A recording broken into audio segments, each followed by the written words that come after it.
colleague spoke with the president just yesterday. He basically said that unless you, as Democrats, back down off of your position, a shutdown is likely. Specifically, he said, I just don't know how we are going to solve this issue of Democrats. He says they're not interested in fraud, waste, and abuse. And then with respect to health care, he says that basically it's got to address immigration and border-related matters. Otherwise, it's just not acceptable to us. So can you specifically respond to that, and are you open to compromise?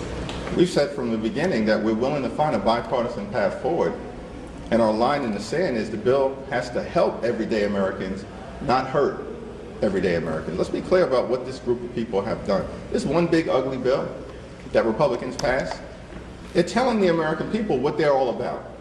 Largest cut to Medicaid in American history, ripping food from the mouths of hungry children, hungry seniors, and hungry veterans, and they did all of that to reward their billionaire donors with massive tax breaks. That's what Republicans have been all about in terms of governing this year. And we're not down with any of that. It's not complicated. So our view is, yeah, we'll find a bipartisan path forward to meet the needs of the American people, starting with health care and lowering the high cost of living, because we're in a health care crisis right now. Let me address the continued effort to try to misrepresent the Democratic position. In fact, Republicans are lying because they know they don't have the high ground.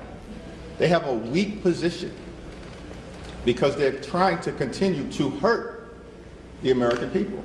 Federal law prohibits the expenditure of taxpayer dollars on providing health care to undocumented immigrants.